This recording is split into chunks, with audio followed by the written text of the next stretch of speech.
नमस्कार दोस्तों, मैं Sandeep Sharma, x Indian air force ESP Einstein science planet से क्लास 8 साइंस की जो नई बुक क्यूरियोसिटी आई है उसका चैप्टर नंबर 3 के आज क्वेश्चन आंसर हम करने जा रहे हैं। इससे पहले ऑलरेडी पूरी प्लेलिस्ट हम ऐड कर चुके हैं, 2 चैप्टर्स के क्वेश्चन आंसर ऐड कर दिए हैं। आप चेक करना चाहें तो डिस्क्रिप्शन में चेक कर सकते हैं, as well as right hand side uppermost corner पे पूरी प्लेलिस्ट आपको मिल जाएगी। चैप्टर नंबर 3 के बारे में बताना चाहूँगा बेटा, इसमें जो क्वेश्चन आंसर दिए हैं तो नॉट ओनली हम चैप्टर के ख़त्म होने के बाद जो क्वेश्चन दिए हैं वो करेंगे, एज वेल एज जो स्टार्टिंग में प्रोब एंड पॉन्डर में क्यूरियोसिटी अराइज करने के लिए क्वेश्चन तो दिए हैं, वो क्वेश्चन आपको रियली में करने नहीं हैं, सिर्फ और सिर्फ आपकी जिज्ञासा के लिए हैं। वो भी मैं ऐड किए हैं, उनको आपको राइट डाउन करने की ज़रूरत नहीं है। 5 क्वेश्चंस हैं, एज वेल एज चैप्टर ख़त्म होने के बाद 11 क्वेश्चंस हैं, वो हम अभी स्टार्ट करते हैं।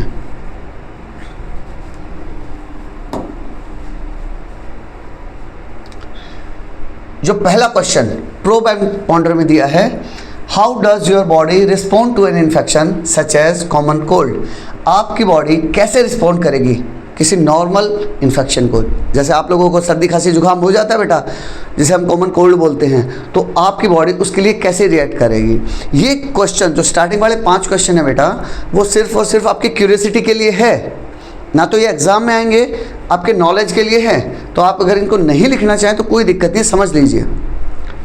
When your body gets infected with a common cold, for example virus की बात कर रहे हैं हम, your immune system springs into action to fight off the infection. तो होगा क्या, आपका इम्यून सिस्टम कूद के आएगा, बोलेगा ठीक है मैं बचाता हूँ ना, मैं हूँ। Here is how your body respond. तो जब आपको कॉमन कोल्ड हो जाएगा बेटा, तो आपका immune system main role play करेगा। आइए देखते हैं कैसे। सबसे पहले क्या होगा बेटा, detection of the virus. Virus को डिटेक्ट किया जाएगा कि हाँ मेरी बॉडी के अंदर वायरस आ गया है। As soon as the virus enters your body through the nose, mouth or eyes, it attaches to the lining of your nose and throat। तो जैसे ही आपकी बॉडी में एंटर किया तो ये आपके नोज या फिर थ्रोट के इनर लाइनिंग में, अंदर वाले हिस्से में आके चिपक जाएगा। अब क्या होगा, अब ये मेन रोल, हमारी बॉडी का मेन रोल स्टार्ट हो रहा है। Immune system activated, immune system का एक्टिवेशन स्टार्ट होगा।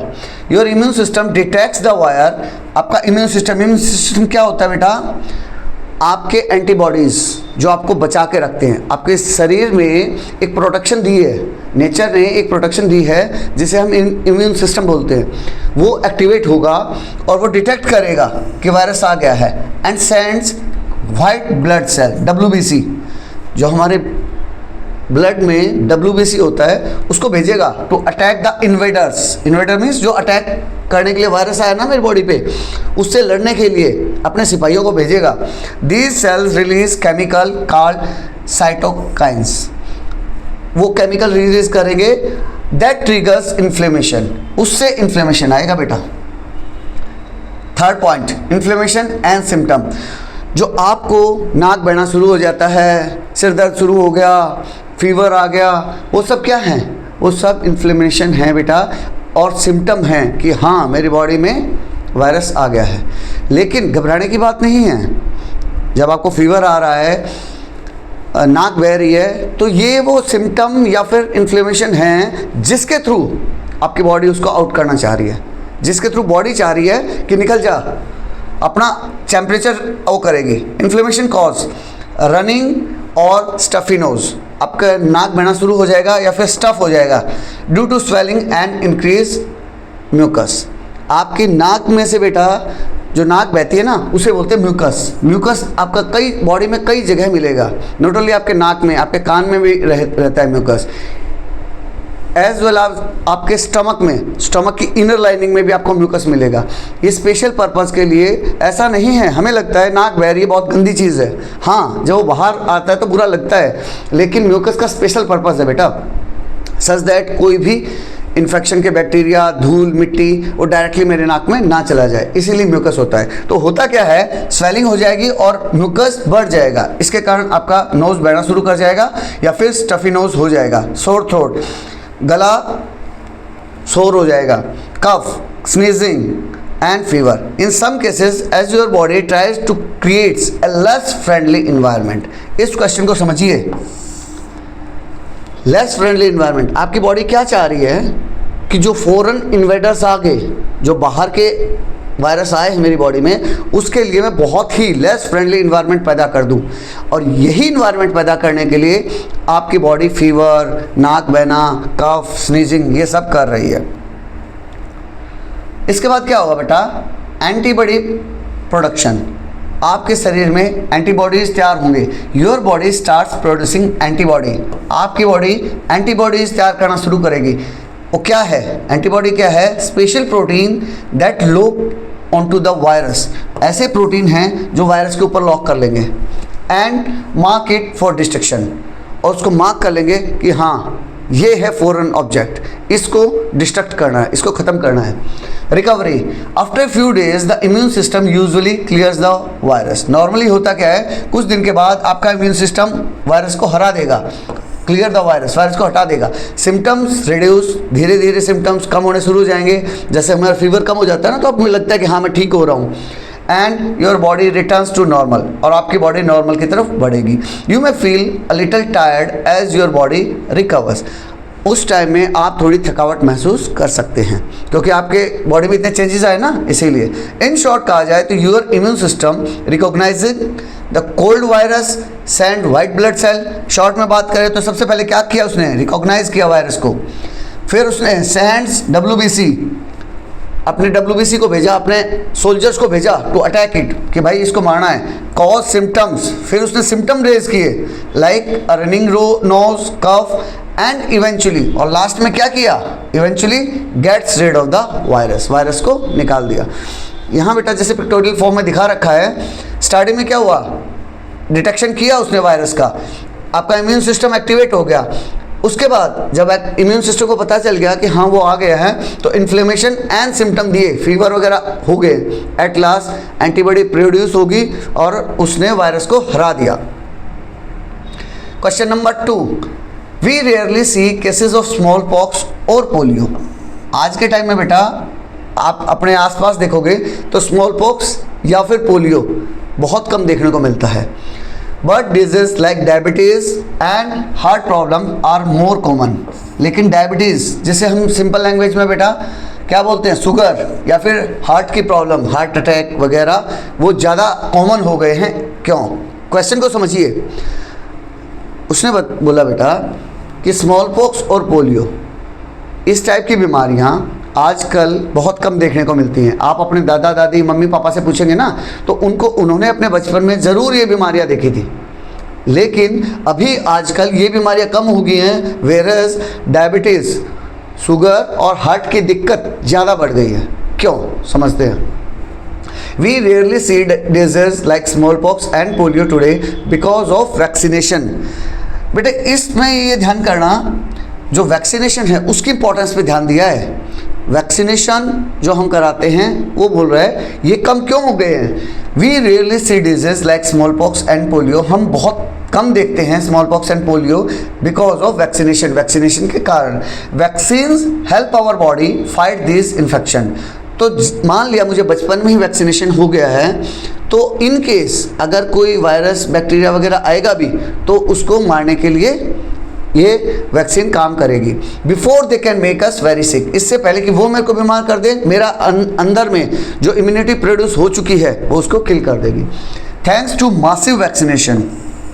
मासिव वैक्सीनेशन मीन्स एक लार्ज स्केल पे वैक्सीनेशन ड्राइव चली थी बेटा, और आज भी चल रही है. जैसे ही न्यूबॉर्न बेबी पैदा होता है तो वहीं से हॉस्पिटल से उसका कार्ड बन जाएगा, वैक्सीनेशन स्टार्ट हो जाती है. और पेरेंट्स को भी फ़ोन कर करके बुलाया जाता है कि मान लिया कोई पेरेंट है जो इसके बारे में अवेयर नहीं है, तो उनको फ़ोन करके बुलाया जाता है. तो ये गवर्नमेंट का बहुत अच्छी वैक्सीनेशन ड्राइव्स चली हैं, कैंपेन चल रहे हैं, अभी भी चल रहे हैं, जिसके कारण ये सब smallpox has been completely wiped off and polio is almost gone.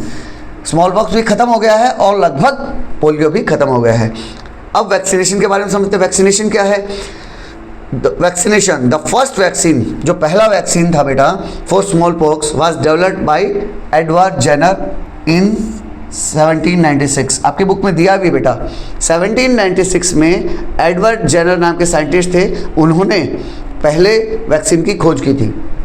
He discovered that exposure to cowpox, उसी टाइम में दो बीमारियां चल रही थी बेटा, एक बीमारी थी स्मॉल पॉक्स और दूसरी थी काउपॉक्स। तो हुआ क्या, उन्होंने महसूस किया कि जिसको भी काउपॉक्स हुआ है, काउपॉक्स थोड़ा माइल्ड टाइप की बीमारी थी, ए रिलेटेड बट माइल्डर डिजीज, थोड़ी कम खतरनाक बीमारी थी।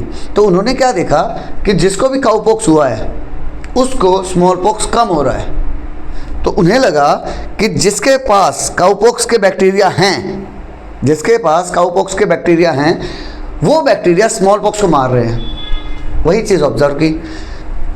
He discovered that exposure to cowpox are related but milder disease.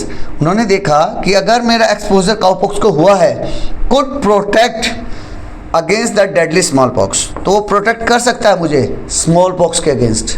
अगर मेरे अंदर काउपॉक्स के बैक्टीरिया हैं तो वो स्मॉल पॉक्स के अगेंस्ट काम करेंगे।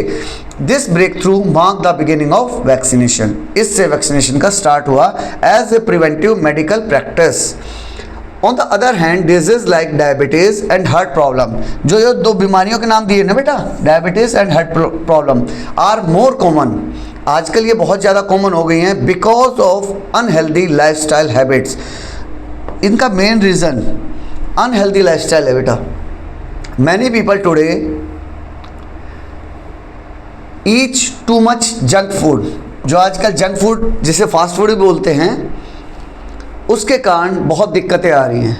फास्ट फूड क्यों बोलते हैं बेटा, बहुत तेज़ी से प्रिपेयर हो जाता है, बहुत जल्दी क्विकली प्रिपेयर हो जाएगा और सस्ता भी रहेगा।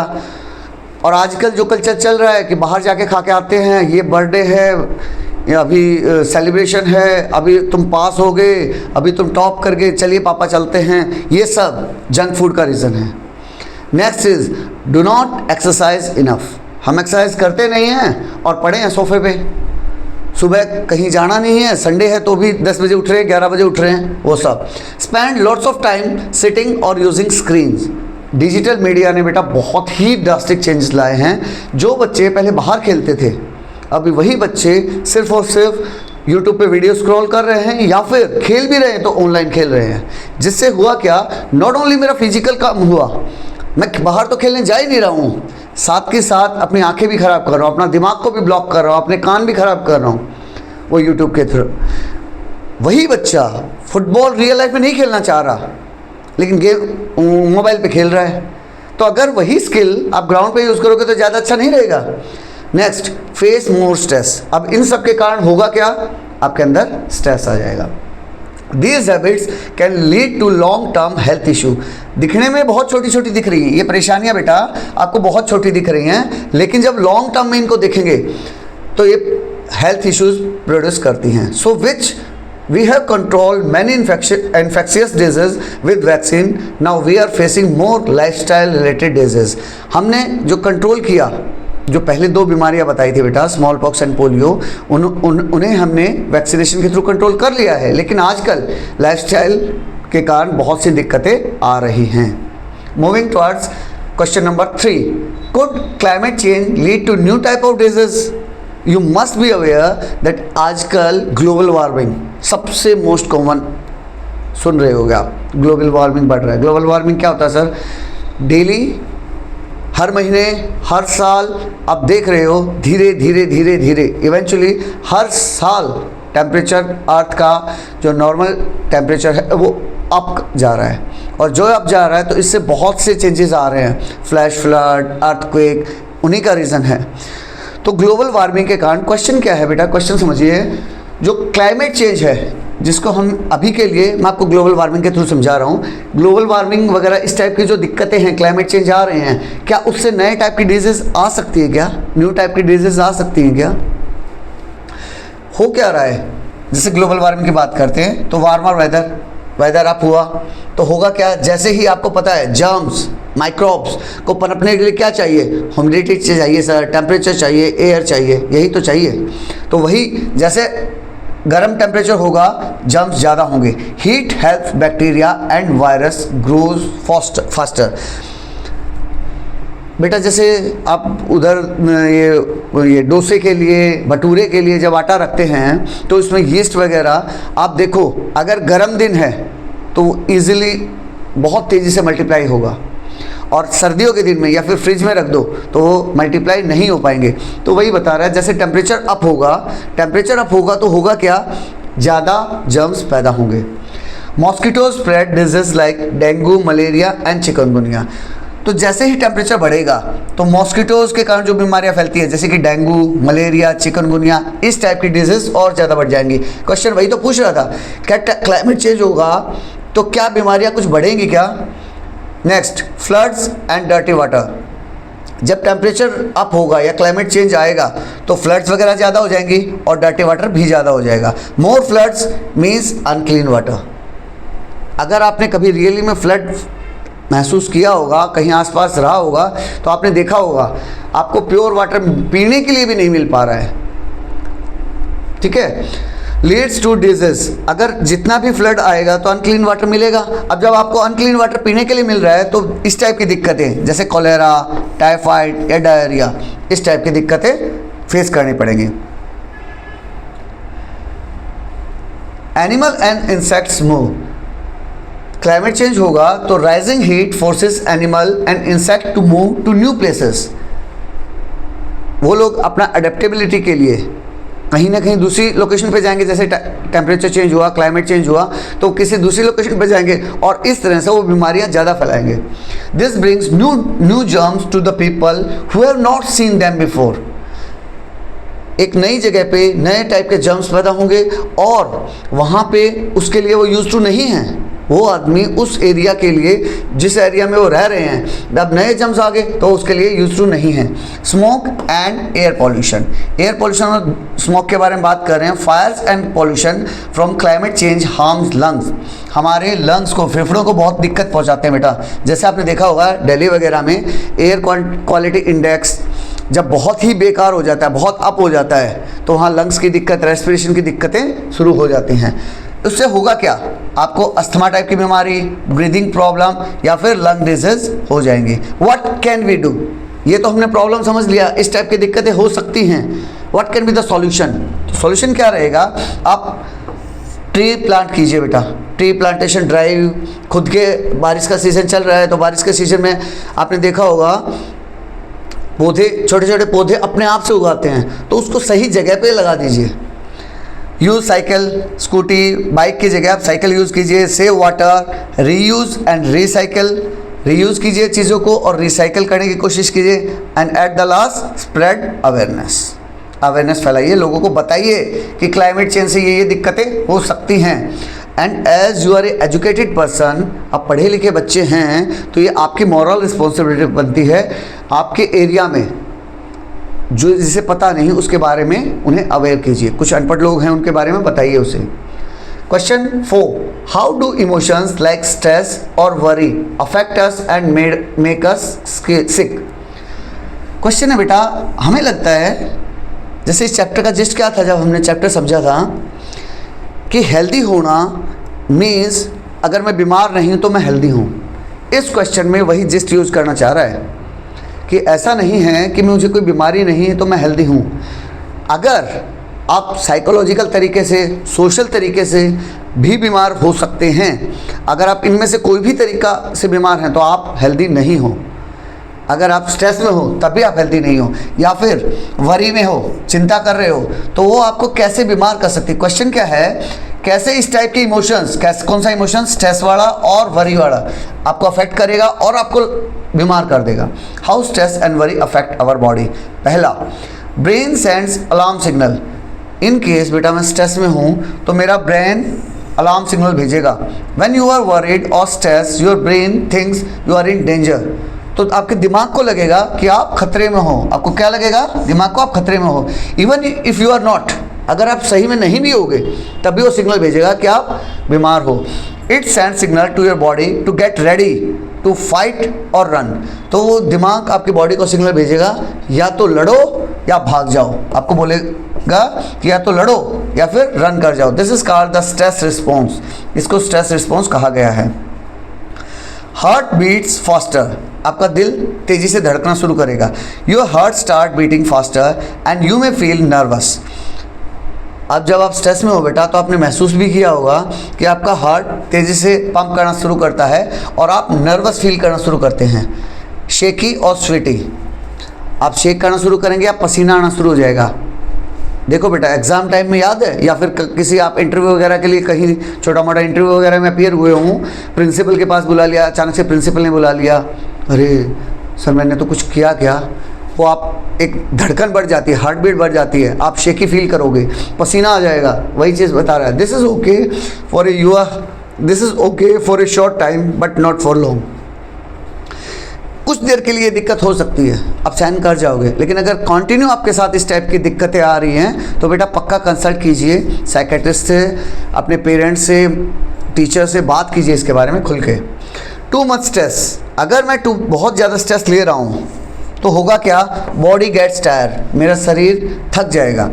इफ़ यू स्टे स्ट्रेस्ड और worried for many days you might get headache. अगर आप कई दिनों तक स्ट्रेस या इसमें वरी में रहोगे तो आपकी बॉडी में क्या है बेटा, हेडेक आने शुरू हो जाएंगे।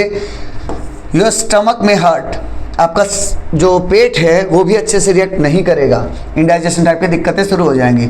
यू मे फील वीक और टायर्ड, आप थके हुए और कमज़ोर महसूस करोगे। Your immune system becomes weaker, आपका इम्यून सिस्टम और कमज़ोर हो जाएगा। You get sick more easily, आप इजीली बीमार होने शुरू हो जाओगे।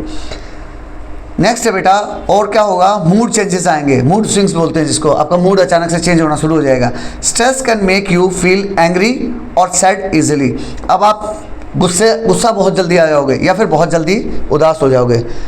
किसी दोस्त ने आपको थोड़ा सा भी मजाक कर दिया और आप स्ट्रेस में हो, अचानक आप, तेरे से गंदा तो कोई है ही नहीं भाई, तेरे से तो बात ही नहीं करूँगा, आप बहुत जल्दी गुस्सा हो जाओगे, उदास हो जाओगे। हैव ट्रबल स्लीपिंग, सोने में भी आपको दिक्कतें आ जाएंगी। आपने देखा है बेटा, एग्ज़ाम टाइम में जब बच्चा स्ट्रेस में रहता है, जो कि आपको नहीं रहना है, तो बच्चे को नींद नहीं आएगी, सुबह बार बार वो फ्रेश होने जाएगा। क्यों? क्योंकि उसका स्टमक भी रिएक्ट करना स्टार्ट कर दिया है। Have trouble sleeping and not feel like eating और स्टडिंग, उसको खाने में पढ़ने में कहीं मन नहीं लगेगा। हाउ टू फील बेटर, अब ये तो दिक्कतें होंगी, सॉल्यूशन कैसे करना है, हर क्वेश्चन में मैंने ऐड किया है ताकि आप उसको फील करो, अपनी रियल लाइफ में उसको इम्प्लीमेंट करो। Talk to someone you trust, उससे बात कीजिए बेटा जिससे आप भरोसा कर सकते हैं।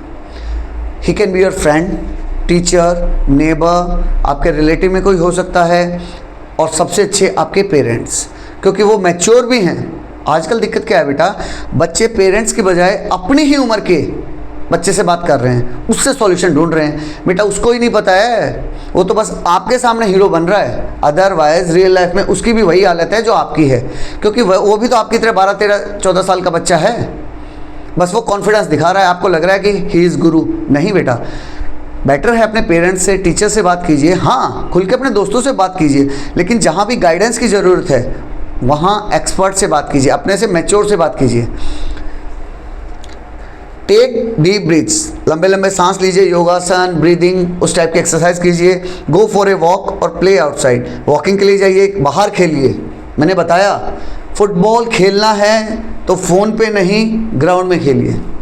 Get enough sleep and eat well, अच्छे से नींद पूरी कीजिए और खाना पीना अच्छे से खाइए। विद दिस हम प्रोब एंड पॉन्डर के लास्ट क्वेश्चन पे पहुंच रहे हैं, जो स्टार्टिंग में 5 क्वेश्चन दे रखे हैं बेटा। This is the question number 5। Why do some group of people get affected more than others during disease outbreak? Disease outbreak क्या होता है सर? क्वेश्चन क्या पूछ रहा है, ऐसा क्यों है कि कुछ लोग ऐसे होते हैं जो जल्दी अफेक्टेड हो जाते हैं comparative to other during disease outbreak? जब बीमारियों का विस्फोट होता है ना, जैसे एक सीज़न आता है, जैसे अभी सीज़न बारिश का चल रहा है, तो आपने देखा होगा बारिश के सीज़न में डेंगू, मलेरिया, चिकनगुनिया, इस टाइप की बीमारियां अचानक से फैल जाती हैं, हर घर में कोई ना कोई बीमार है। तो ये पूछ रहा है बेटा ऐसा क्यों है कि कुछ लोग, कुछ स्पेशल ग्रुप जल्दी बीमार हो जाता है, वेयर एज कुछ लोग उसको सस्टेन कर जाते हैं। वो डिपेंड करेगा बेटा आपके लाइफस्टाइल पे, आपके एनवायरनमेंट पे, आपकी हैबिट्स पे। आइए समझते हैं कैसे। Not everyone gets affected the same way when a disease spread. हर आदमी एक तरीके से अफेक्ट नहीं होगा। जब डिजीज स्प्रेड करेगी ना, आपने कोविड में भी देखा होगा, कुछ लोग इतने स्ट्रॉन्ग रहेंगे कि कैसे भी इन्वायरमेंट में छोड़ दो वो सस्टेन कर सकते हैं, वेयरएज कुछ इतने सोफिस्टिकेटेड होते हैं, इतने डरे रहते हैं कि बस पूछो ही मत। Some groups of people suffer more because of different reasons. Reason समझते हैं। पहला रीज़न पॉवर्टी, गरीबी बेटा एक बहुत बड़ा रीज़न है। People with less money might live in A crowded places. Example के लिए हम एक बात करते हैं, हमारे अंबानी जी हैं, 27 मंजिल में 4-5 लोग रह रहे हैं, फैमिली मेम्बर तो 4-5 ही है ना।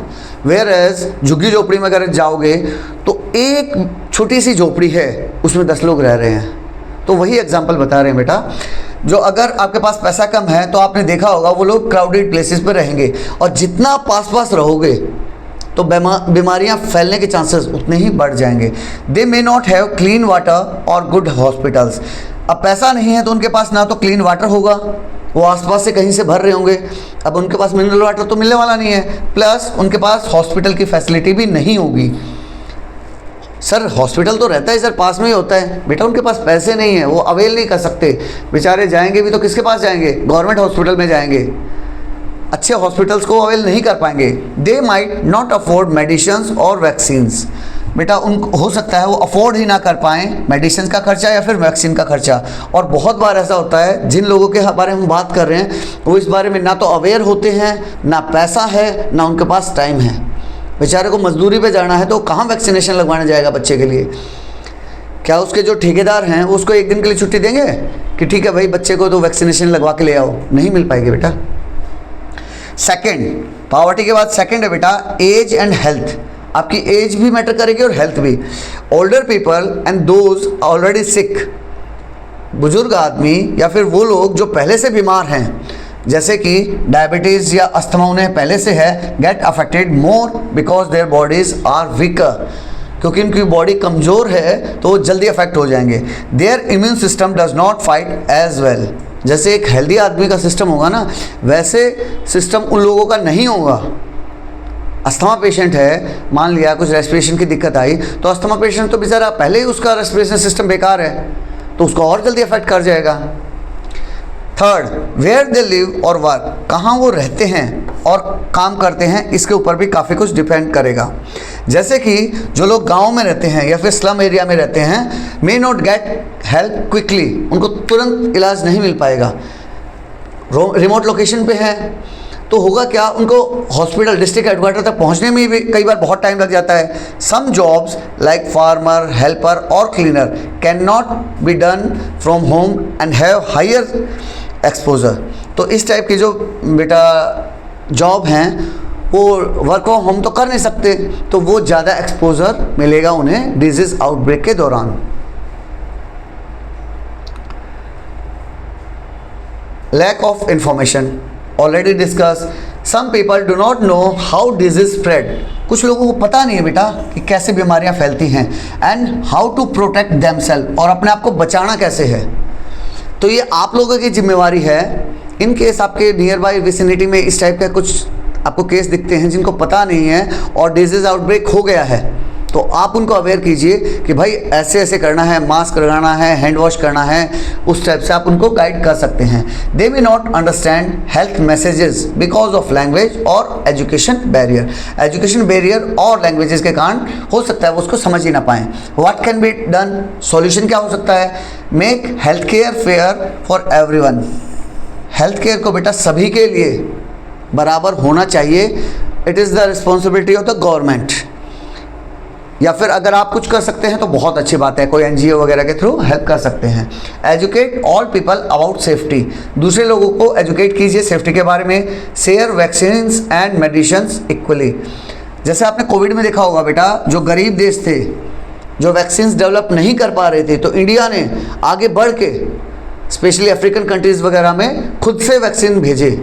तो इस हिसाब से आप वैक्सीन को शेयर कर सकते हैं एंड मेडिसिन्स इक्वली, और दवाइयाँ भेज सकते हैं all over the world. With this हमारा बेटा प्रोब एंड पॉन्डर वाला पोर्शन के सभी क्वेश्चंस खत्म हो रहे हैं। उसके बाद चैप्टर के बीच में ये आपको टेबल 3.1 दिया है जिसमें कम्युनिकेबल डिजीज और नॉन कम्युनिकेबल डिजीज के बारे में बताया है, सिम्टम्स बताए हैं, प्रिवेंटिव मेजर बताए हैं। ये मैंने यहाँ इसलिए ऐड किया है आपको ये बताने के लिए, अगर आपने ये टेबल अच्छे से की है तो इस चैप्टर के आधे से ज़्यादा क्वेश्चन आप अपने आप से कर पाएंगे। आपको कोई वीडियो देखने की ज़रूरत नहीं है। आपको अगर इसको फील किया है इस वाली टेबल को, इस वाली टेबल में क्या है बेटा, कम्युनिकेबल नॉन कम्युनिकेबल के बारे में डिटेल में बताया है, किस बीमारी का क्या सिम्टम होगा। तो इसको मेरा एडवाइस है कि आप लिख लिख के लर्न कर ही लीजिए, बहुत हेल्पफुल रहेगा। इसीलिए मैंने आपको बताने के लिए ही इस टेबल को ऐड किया है। अब हम स्टार्ट कर रहे हैं चैप्टर जहां ख़त्म हो गया, उसके बाद जो रियल क्वेश्चंस दिए हैं। Question number 1, group the disease shown in the images as communicable और नॉन कम्युनिकेबल। तो मैंने जैसे बताया, अगर वो टेबल आपने ढंग से की है तो आपको पता होगा कम्युनिकेबल डिजीज कौन से होते हैं जो एक आदमी से दूसरे में फैल सकते हैं because of some reasons. Vector लेके जाएगा, हैंडशेक किया, उस तरह से वो बीमारियां फैल सकती हैं, उन्हें कम्युनिकेबल डिजीज के अंडर रखा गया है। या फिर दूसरा नॉन कम्युनिकेबल डिजीज, जो हेल्थ जो लाइफस्टाइल डिजीज हैं वो नॉर्मली नॉन कम्युनिकेबल डिजीज के अंडर में आती हैं। तो यहाँ पूछा है, उसने 5 इमेजेस दिए हैं, नाम दिए हैं कि ये बीमारियां कम्युनिकेबल हैं या नॉन कम्युनिकेबल। सिंपल सा क्वेश्चन है। जैसे cold and flu highly communicable, मैंने कम्युनिकेबल लिखा है लेकिन आपको पता होना चाहिए हाईली कम्युनिकेबल है। क्यों? क्योंकि इसमें क्या है बेटा, आप स्नीज करते हैं, कफ करते हैं, तो मान लिया एक बच्चे को हो गया और वो बच्चा स्कूल चला गया और उसने जब स्नीज किया, कफ किया, without keeping his nose and mouth cover, बिना कवर किए अगर उसने स्नीज वगैरह किया तो वो माइक्रोब्स पूरे हवा में फैल जाएंगे और जो भी उसके एनवायरनमेंट में आएगा तो पूरे चांसेस हैं वो फैल जाए। सिमिलरली टाइफाइड बेटा again a communicable disease, diabetes it is lifestyle disease. ये इंडिविजुअल खुद मैं अच्छे से नहीं अपनी लाइफस्टाइल जी रहा हूँ, हेल्दी वॉकिंग नहीं कर रहा हूँ, रनिंग नहीं कर रहा हूँ, पड़े रह रहा हूँ, तो ये मुझे होगा। तो इस टाइप की बीमारियाँ बेटा फैलती नहीं हैं, इसीलिए उसको नॉन कम्युनिकेबल बोला। अस्थमा, ये रेस्पिरेशन की दिक्कत है बेटा, ये है भी। अस्थमा में होता क्या है, आप अच्छे से सांस नहीं ले पाते, आपके ब्रोंकलाई वगैरह बेकार हो जाते हैं, आपके रेस्पिरेशन में दिक्कत आती है, तो ये भी एक नॉन कम्युनिकेबल डिजीज़ है। लास्ट चिकन पॉक्स, आप इस इमेज को ध्यान से देख पा रहे होंगे, जो स्किन है ये स्किन डिजीज़ है। बेसिकली स्किन में ब्लिस्टर्स टाइप के आ जाएंगे, ये भी एक कम्युनिकेबल डिजीज़ है। Second, disease can be broadly grouped into communicable and non communicable disease. हमने पढ़ा है कि हम डिजीज को 2 पार्ट में डिवाइड कर सकते हैं, एक कम्युनिकेबल और दूसरा non communicable disease. From the options given below identify the non communicable disease. हम ऑलरेडी फर्स्ट क्वेश्चन में किया है, उसी का एक्सटेंशन है। पहला typhoid, second asthma, third diabetes and measles. तो बेटा पूछ रहा है कि नॉन कम्युनिकेबल डिजीज कौन कौन सा है। तो नॉन कम्युनिकेबल अस्थमा के बारे में मैंने अभी बताया, और डायबिटीज सेम, शुगर वो भी लाइफस्टाइल डिजीज में आता है। तो ये बीमारियां अस्थमा एंड डिजीज डायबिटीज, ये 2 बीमारियां इनमें से नॉन कम्युनिकेबल हैं, इसीलिए answer will be B, second and third. Measles again skin disease है जो फैल सकती है, कम्युनिकेबल है। टाइफाइड भी एक कम्युनिकेबल, टाइफाइड फीवर होता है बेटा, वो भी एक कम्युनिकेबल डिजीज है। यहां से एक अच्छा क्वेश्चन आया, यहां से थर्ड क्वेश्चन एनालाइजिंग का क्वेश्चन है। अच्छा लगा, बच्चे उसको महसूस कर सकते हैं। और इन क्वेश्चंस में आपको लगेगा अरे सर इतने लंबे लंबे क्वेश्चन है क्या? नहीं बेटा, ज़्यादा लंबे नहीं हैं। आप अपना कॉन्सेप्ट मैप कीजिएगा हर क्वेश्चन में। अभी थर्ड क्वेश्चन से आगे क्वेश्चन इसी टाइप के मिलेंगे जहाँ एक एक क्वेश्चन के 2-2, 3-3 पार्ट हैं। आपको लगेगा बोला सर बहुत लंबे लंबे क्वेश्चन हैं, दिखने में लंबे लगेंगे, लेकिन अगर आप सही अप्रोच और कॉन्सेप्ट लगाएंगे तो आपको लगेगा कुछ नहीं है क्वेश्चन में, 2 लाइन का क्वेश्चन है। क्यों? क्योंकि आप कॉन्सेप्ट समझिए, उसका कॉन्सेप्ट समझना, तब आपको बहुत आसान लगेगा। आप अपने वर्ड्स में लिख सकते हैं उस क्वेश्चन को, एज इट इज़ रखने की कोई ज़रूरत नहीं है। There is a flu outbreak in your school. आपके स्कूल में एक फ्लू आउटब्रेक हो गया है, किसी टाइप का कोई फीवर आ गया है, फ्लू हो गया है। Several classmates are absent. आपके काफ़ी क्लासमेट एब्सेंट हैं, while some are still coming to school coughing and sneezing। अधिकतर को कफिंग स्नीजिंग वगैरह हो गया है। कुछ बच्चे नहीं आ रहे हैं और कुछ बच्चे जिनको बीमारी हो रखी है, फ्लू से इन्फेक्टेड हैं, तब भी वो कफिंग और स्नीजिंग होते हुए स्कूल आ रहे हैं। पहला क्वेश्चन, थर्ड क्वेश्चन का first part, what immediate action should the school take to prevent further spread. अब ये जिम्मेवारी किसकी है? स्कूल एडमिन के बारे में बात कर रहा है। पहला क्वेश्चन जो है वो पूछ रहा है कि स्कूल को क्या एक्शन लेने चाहिए सच दैट ये प्रिवेंट हो जाए और आगे ना फैले।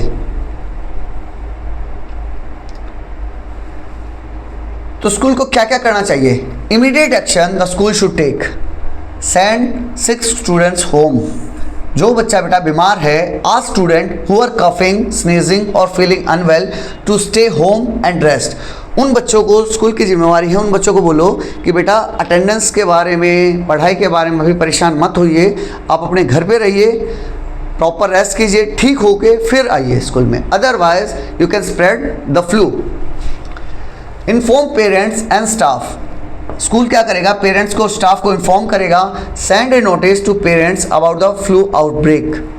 जैसे आजकल तो बेटा स्कूल के ग्रुप बने हुए हैं, व्हाट्सएप ग्रुप बने हुए हैं, या फिर जो भी मीन्स ऑफ कम्युनिकेशन है उसके थ्रू स्कूल की जिम्मेवारी बनती है वो नोटिस भेजे सभी को आउटब्रेक ऑफ फ्लू के बारे में, सच दैट जो बच्चे अभी सेफ हैं कम से कम वो तो बच जाएं। Ask them to watch for symptoms and keep sick children at home. और उन्हें बताए कि आप सिम्टम को ऑब्जर्व करो, बड़े ध्यान से ऑब्जर्व करो और बीमार बच्चों को घर पे ही रखो। Disinfect classrooms. अब नेक्स्ट क्या है बेटा? कुछ बच्चे कफिंग एंड स्नीजिंग के साथ आए हैं तो उन्होंने इन्फेक्शन फैला दिया है। उन्होंने कहीं टेबल को टच किया होगा, कहीं चेयर पे बैठे होंगे, बोर्ड पे टच किया होगा, तो अब स्कूल की जिम्मेवारी बनती है उस एरिया को डिसइंफेक्ट कराया जाए, इन्फेक्शन से फ्री कराया जाए। Clean and disinfect desk, door knobs, toilets and common areas daily. उसको डिसइंफेक्शन अच्छे से कराया जाए। इनकरेज मास्क यूज़, प्रोवाइड और recommend wearing of face mask for sick और एक्सपोज स्टूडेंट्स। मास्क पहनने के लिए बताया जाए कि बेटा मास्क पहन के आना है, नॉट ओनली स्टूडेंट्स को, टीचर को, प्रिंसिपल को, हर आदमी को। Promote hand hygiene, hand hygiene के बारे में अवेयर कीजिए। Place hand sanitizers at key locations, key location पे हैंड सैनिटाइजर, जैसे टॉयलेट है ऐसी जगहों पे हैंड सैनिटाइजर रखा जाए। Remind students to wash hands regularly, not only in school but also at home. बच्चों को गाइड किया जाए कि बेटा स्कूल में नहीं, घर पे भी आप लोग हैंड वॉश वगैरह करके ही खाना वगैरह खाएं। लिमिट गैदरिंग्स, पोस्टपोन कर दीजिए बेटा असेंबलीज को, जहाँ भी गैदरिंग हो रही है उसको कम कीजिए। ग्रुप एक्टिविटी, कोई डांस वगैरह है, कोई एनुअल फंक्शन है तो उसको बाद में ऑर्गेनाइज किया जा सकता है, या फिर कोई स्पोर्ट्स की एक्टिविटी है अगर पॉसिबल है तो। अभी बेटा इसी क्वेश्चन का सेकंड पार्ट, आउटब्रेक हो गया है, बच्चे कफिंग स्नीजिंग के साथ स्कूल आ रहे हैं। अब सेकंड क्वेश्चन बोल रहा है बेटा, if your classmate who shares the bench with you, जो आपके बेंचमेट है उसके बारे में बात कर रहा है, start showing symptoms of the flu, उसने फ्लू के सिम्टम दिखाने शुरू कर दिए हैं। हाउ कैन यू रिस्पॉन्ड, आप कैसे रिस्पॉन्ड करोगे?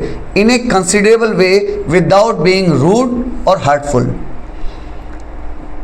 आप उसके अगेंस्ट रूड हुए बगैर, हार्टफुल हुए बगैर उसे कैसे कन्विंस करोगे? कैसे उसे बताओगे कि भाई तू बीमार है, तू अपने घर रहे?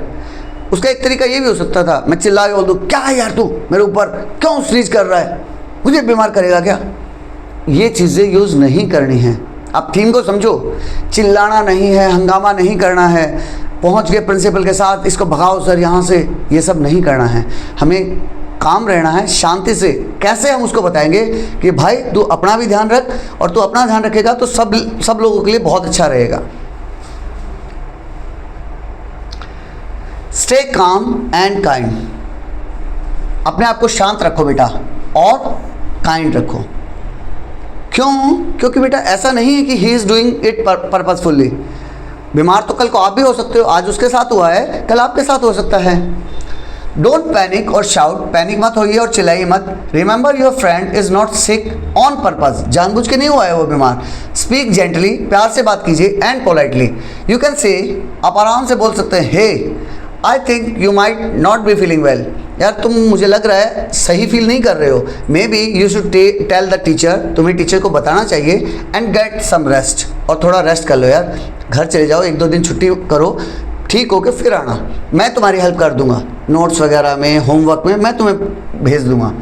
Protect yourself without being rude, अपने आप को बचा के रखो विदाउट बीइंग रूड, ये इंपॉर्टेंट है बेटा, रूड हुए बगैर। You can take care of your health without hurting their feeling, उसकी फीलिंग हर्ट किए बगैर आप उसे बता सकते हो। Sit a little apart if possible, desk थोड़ा बड़ा है तो कोशिश करो चिपक चिपक के बैठने के बजाय कॉर्नर्स पे बैठ जाओ, वो उस कॉर्नर पे बैठ जाए, आप इस कॉर्नर पे बैठ जाओ। अगर पॉसिबल है तो आप डेस्क चेंज कर लो, बोलो भाई तू बीमार है कोई बात नहीं, तो अकेले बैठ, मैं वहाँ बैठता हूँ। Wear your mask properly, mask पहनो। Use hand sanitizer often, hand sanitiser का यूज़ करो। इन्फॉर्म द टीचर प्राइवेटली, ये वो वाला केस है जो मैं बता रहा था, स्कूल गैदरिंग चल रही है, हैंड रेज किया, सर सर देखिए सर, इसको निकालो सर यहाँ से, इसने पूरा छींक कर करके मेरे को परेशान कर रहा है sir, this is not the way. आप टीचर से अकेले में मिलिए, talk to the teacher quietly और आफ्टर क्लास, और उन्हें बताइए I think my benchmate is not feeling well, मुझे लग रहा है कि मेरा बेंचमेट ठीक नहीं है, could you please check on them, क्या आप उन्हें चेक कर सकते हैं। ऐसे टीचर से बड़े शांति से बात कीजिए। बी सपोर्टिव, सपोर्ट दीजिए उसको बेटा। शो केयर नॉट फियर, उसके लिए केयर की भावना होनी चाहिए हमारे अंदर। वर्ड कुछ और हो सकते हैं बेटा, थीम पे ध्यान दीजिएगा, मैं बोल रहा हूँ हर क्वेश्चन में थीम पे ध्यान दीजिए। पहला, पोलाइट रहिए, रूड मत रहिए, टीचर वगैरह को कम्युनिकेट कीजिए, उस बच्चे से प्यार से बात कीजिए और उसे रेस्ट के लिए बोलिए कि भाई तो अपने प्रिकॉशन ले और ठीक होके फिर आना। At the last, take care, hope you feel better soon, आप उसको बताओगे भाई तो ध्यान रख, काइंडनेस प्लस सेफ्टी, उसी से आपको बेस्ट रिस्पॉन्स मिल पाएगा। विद दिस बेटा हम क्वेश्चन नंबर 3 के थर्ड पार्ट पे पहुंच गए हैं। Third part, how can you protect your self and others from getting infected in this situation, ऐसी सिचुएशन में आप अपने आप को और दूसरों को कैसे बचा सकते हो। आउटब्रेक हो गया है तो इस सिचुएशन में आप कैसे बिहेव करोगे। वियर ए मास्क प्रॉपरली, मास्क को अच्छे से पहनो, इसमें कोई डाउट नहीं बेटा, अच्छे से मास्क पहनो, दूसरों को भी पहनने के लिए बोलो कि भाई आप लोग भी पहनो, और बड़े सॉफ्ट वे में बोलना है।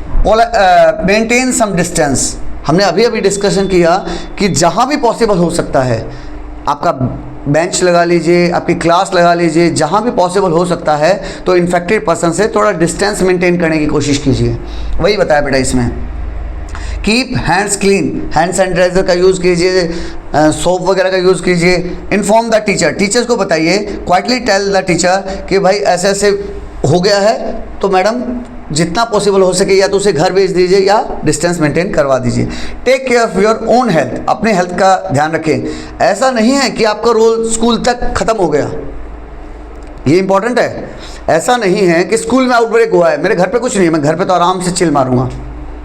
हो सकता है बेटा आप वहाँ से इन्फेक्टेड होके आ गए और घर पहुँच के आपने दूसरों को इन्फेक्ट कर दिया है।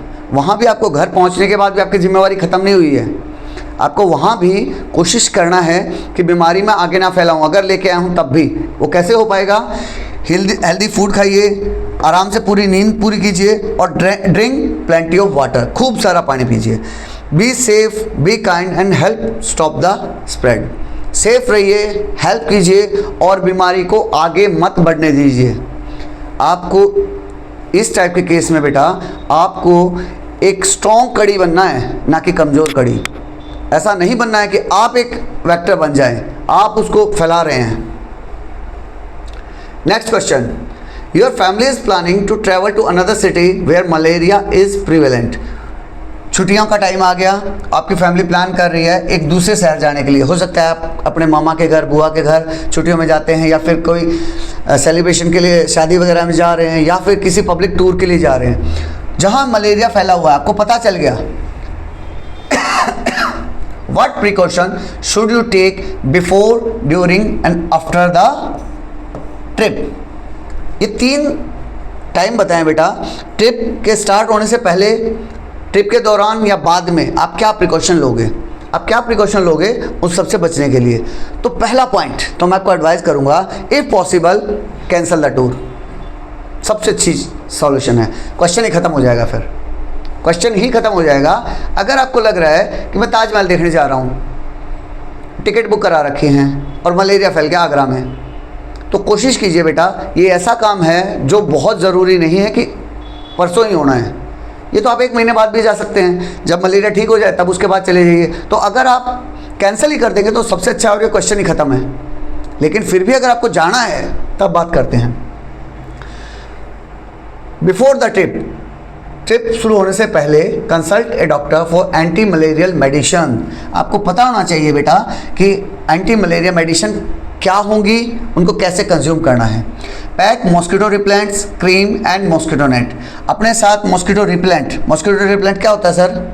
बेटा आपने 4 डॉट्स, ऑल आउट, इस टाइप के सुना है ना, डिफरेंट फॉर्म में आता है। कहीं क्रीम के फॉर्म में आएगा, कहीं लिक्विड के फॉर्म में आता है, कहीं आजकल 4 डॉट वाला चला हुआ है।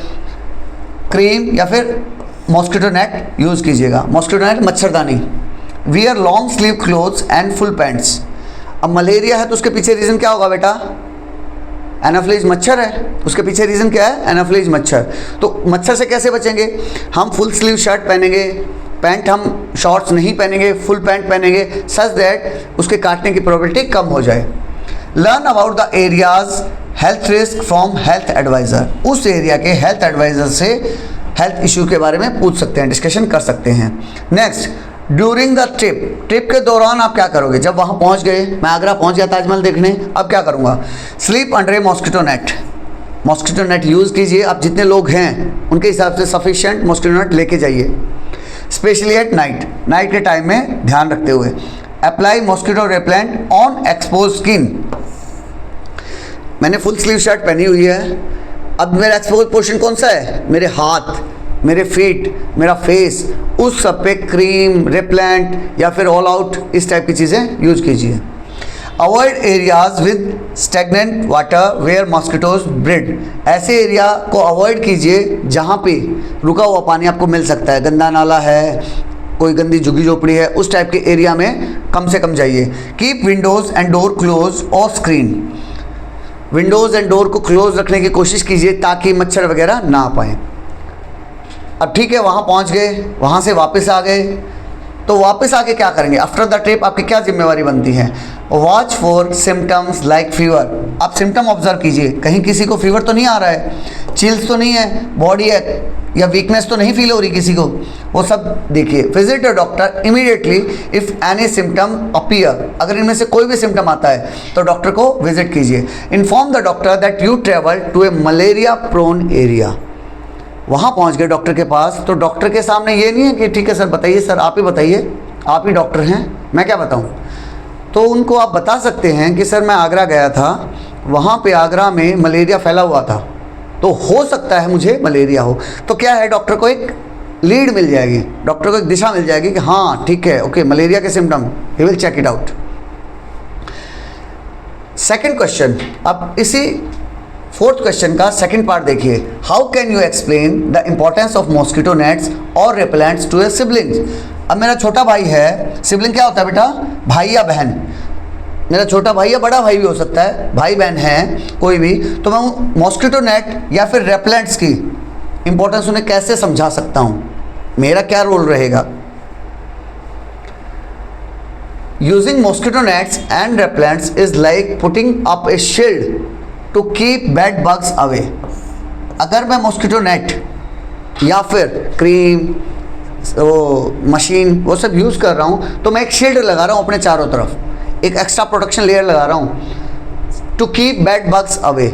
जो बुरे कीटाणु हैं, माइक्रोब्स हैं, उनको दूर रखने के लिए। Malaria mosquitoes bite at night. Malaria वाले मच्छर स्पेशली नाइट में काटते हैं and their bite can make you very sick. और उनकी बाइट आपको बहुत बीमार कर सकती है। A mosquito net protects you while you sleep. Mosquito net तब काम करेगी, दिन में तो क्या है फिर भी मुझे पता रहेगा कि मेरे आसपास मच्छर हैं, लेकिन रात में जब मैं सो जाऊँगा तब भी मॉस्किटो नेट काम करेगी। And repellents keep mosquitoes from landing on your skin. और जो रेपेलेंट्स मैंने क्रीम वगैरह अप्लाई की, 4 डॉट्स अप्लाई किए, तो वो लैंड ही नहीं करने देंगे मेरी स्किन के ऊपर मच्छर को। It is like using an umbrella in the rain. यह उस तरह से बेटा जैसे बारिश आ रही है और मैं एक अम्ब्रेला यूज़ कर रहा हूँ रेन के अंदर मेरे को प्रोटेक्ट करने के लिए। You stay safe and dry. इस तरह से बेटा आप अपने सिबलिंग्स को, अपने भाई बहन को ये वर्ड्स का यूज़ करते हुए समझा सकते हैं कि भाई हमें सेफ रहना है और दूसरों को भी बचा के रखना है। अब इस क्वेश्चन का third part, what could happen if travellers ignore health advisories in such areas. Area का मतलब हम वही एग्जांपल लेते हैं, आगरा में मलेरिया आउटब्रेक हो रखा है, एडमिन ने बता दिया कि भाई यहाँ कम से कम आइए, अवॉइड कीजिए, लेकिन ट्रैवलर्स उसको इग्नोर कर रहे हैं, हेल्थ एडवाइजरी जो दी गई ना उसको इग्नोर कर रहे हैं, तो क्या हो सकता है, व्हाट कुड हैपन, उसके कॉन्सिक्वेंसेस पूछ रहे हैं बेटा। If travellers ignore health warning, अगर वो हेल्थ वार्निंग को इग्नोर करेंगे तो देयर इज कैचिंग डिजीज, तो सबसे पहले क्या होगा, उनको बीमारियां हो जाएंगी, जैसे कि मलेरिया हो रखा है तो मलेरिया फैल जाएगा, विच कैन बी सीरियस और इवन लाइफ थ्रेटनिंग, कई बार वो सीरियस हो जाएगा और लाइफ थ्रेटनिंग भी हो सकता है। They may spread the disease to others when they return home. अब उन्होंने माना नहीं एडवाइजरी, आगरा पहुंच गए, आगरा पहुंच के क्या हुआ, उन्हें वो इन्फेक्शन हो गया। अब वही इन्फेक्शन आगरा से वो दिल्ली ले आए, दिल्ली से कोई बॉम्बे लेके जाएगा, जैसे आपने बेटा कोविड-19 में देखा था ना, कोविड-19 चाइना से शुरू हुआ था, पूरे वर्ल्ड को कवर कर लिया था, ऐसे ही तो हुआ था, और हेल्थ एडवाइजरी फॉलो नहीं की, इसीलिए they may spread the disease to other when they return home. The cost of treatment and recovery can be high. अब जो कॉस्ट लगेगी नॉट ओनली पैसे की, आपके शरीर की, वो बहुत हाई हो सकती है, आपका शरीर बहुत कमज़ोर हो जाए। It could spoil the whole trip with illness. इससे क्या होगा कि आपकी पूरी की पूरी ट्रिप भी बर्बाद हो सकती है, पूरे रास्ते आप बीमार रहे, आपने एडवाइजरी फॉलो की नहीं, आप बीमार हो गए, सब लोग एंजॉय कर रहे हैं, आप रह गए। हॉस्पिटल विजिट्स और इमरजेंसी केयर, आप हॉस्पिटल विजिट में फंसे रह गए या फिर इमरजेंसी केयर में फंसे रह गए। Next question, your uncle has started smoking just to fit in with his friend.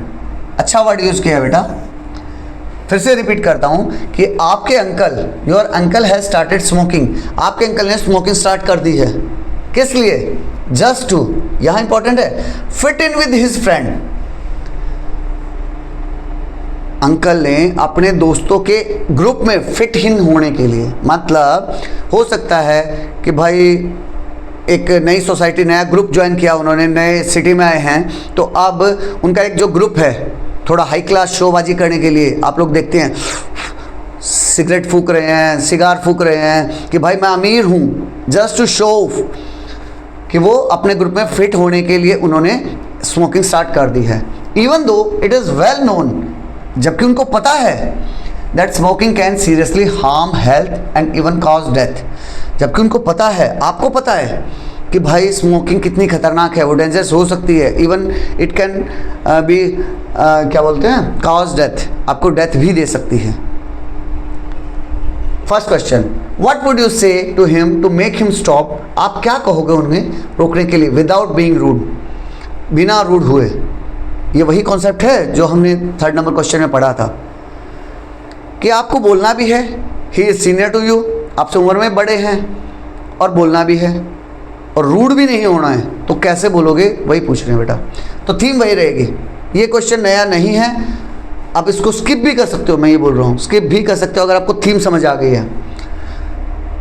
आप अंकल से कहोगे, uncle I care about you, मैं आपके बारे में बहुत ध्यान करता हूँ, so I just wanted to say something, मैं आपसे कुछ कहूँ, अगर आपकी परमिशन हो तो प्लीज़ बड़े सॉफ्टली बोलिए। I know you started smoking because of your friend, मैं जानता हूँ कि आप खुद से स्मोकिंग नहीं करना चाहते, आप अपने दोस्तों के कारण स्मोकिंग कर रहे हैं, बट इट रियली वरीज मी, लेकिन यह मेरे को बहुत चिंता देता है। Smoking can harm your lungs and heart, smoking से आपके लंग्स, फेफड़े और हार्ट अफेक्ट हो सकता है, and even cause serious disease, और उससे बहुत सीरियस बीमारियां भी हो सकती हैं। The best friends are the one who like you, best friend कौन होते हैं, जो आपको पसंद करते हैं, कब, फॉर हु यू आर, जो आप हो उसके लिए। आपके अच्छे दोस्त कौन हैं, आपके अच्छे दोस्त वो हैं जो आपको एज इट इज़ पसंद करते हैं, जैसे आप हो वैसे का वैसे पसंद करते हैं, आपको चेंज करके नहीं। मूवीज़ में बोलते हैं ना बेटा, वो प्यार करे मुझसे तो मेरे मुझसे करे, मुझे बदल के प्यार किया तो क्या प्यार किया, वही सेंटेंस है बेटा। Not for what you do, उसके लिए नहीं जो आप करते हैं या उनके लिए जो चेंज कर रहे हैं। कोई कह रहा है कि भाई तू सिगरेट पिएगा तभी मेरा दोस्त होगा, इसके लिए मैं आपको एक एडवाइस करना चाहूँगा बेटा, आप किसी भी सिगरेट स्मोकर से या ड्रिंकर से, अल्कोहल ड्रिंकर से आप पूछ सकते हैं, ना तो उसने पहली सिगरेट खुद से पी, ना अपना पहला ड्रिंक उसने खुद से पिया। It was always offered by someone else. कभी आपने अपने पैसे से पहली ड्रिंक या पहली सिगरेट नहीं खरीदी है, कोई ना कोई दोस्त ही आपको फोर्स करता है। तो यही दोस्त आपके लिए ख़तरनाक हैं, इनसे बच के रहना है। जो आपको सिगरेट ड्रिंक्स वगैरह ऑफ़र करे ना, उसको बहुत पोलाइटली मना कर दो और स्ट्रॉन्ग वर्ड्स में मना करो। अभी नेक्स्ट क्वेश्चन उसी पे आएंगे हम। You are already cool to me, आप मेरे लिए पहले ही कूल, वो कूल डूड वाली कहानी है। तो स्पेशली ये सिगरेट वगैरह से आप कूल नहीं होगे, कूल जो बंदा है वो ऑलरेडी कूल है। No cigarette can change that, कोई सिगरेट इसको चेंज नहीं कर सकती। ऑफर स्पोर्ट ऑफर कीजिए। If you ever feel like quitting, आपको कभी भी लगे कि मुझे छोड़ना चाहिए, आई विल सपोर्ट यू, मैं आपकी हेल्प करूँगा। अब आप अपने अंकल को समझा रहे हैं कि मैं आपको पूरा सपोर्ट दूंगा। Maybe we can try some healthy habits, हम मिल के कोई हेल्दी हैबिट स्टार्ट कर सकते हैं, रनिंग, जॉगिंग, कोई गेम खेल लेंगे, हम एक साथ वॉकिंग करेंगे, टुगेदर इंस्टेड, हम एक साथ निकल लेंगे। Kindness and concern work better than the scolding. इसका जिस बता रहा है बेटा, काइंडनेस और कंसर्न ये स्कॉल्डिंग से, गुस्सा करने से ज़्यादा काम करेंगे। अगर आप प्यार से बात करेंगे, आपका बिहेवियर अच्छा होगा, पॉजिटिव एटीट्यूड होगा, तो आप इजीली उसको टैकल कर सकते हैं। नेक्स्ट सेकंड क्वेश्चन, इसी का बेटा सेकंड पार्ट है, what would you do if your friend offers you a cigarette at a party. जो मैं बता रहा था वही क्वेश्चन हुआ। आपके दोस्त ने आपको पार्टी में एक सिगरेट ऑफर की, उसने कहा अबे यार तू क्या है यार, चिल करना, थोड़ा रिलैक्स कर। क्या सिगरेट पीने से कोई रिलैक्स होता है? यही चीज़ आपको खुद को समझनी है और दूसरे को बतानी है। समझते हैं कैसे।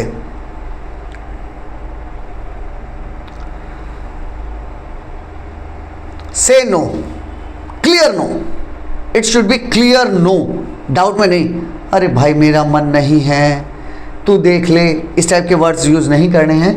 आप नो बोलोगे और क्लियर बड़े वाला नो बोलोगे, firmly but politely. You don't need to be rude होने की कोई ज़रूरत नहीं है, just be confident and clear. यहाँ आपका कॉन्फिडेंस और क्लियर वर्ड्स मैटर करेंगे। No thanks I don't smoke, या फिर आप बोल सकते हैं I care about my health so I would rather not, मैं अपनी हेल्थ के बारे में ध्यान रखता हूँ इसलिए मैं नहीं लूँगा। Think about the risk, smoking can cause lung disease, heart problems and even cancer. तो स्मोकिंग से बेटा लंग डिजीज, हार्ट प्रॉब्लम या फिर कैंसर तक जा सकते हैं हम। इट इज़ एडिक्टिव, इसके साथ सबसे बड़ी बीमारी क्या है बेटा? एडिक्टिव है ये, इसकी लत पड़ जाती है। एक्सपेंसिव, नो डाउट 10-20 रुपए की एक सिगरेट आ रही है और बड़े वाले सिगार वगैरह तो और महंगे हैं, तो वो Y to waste.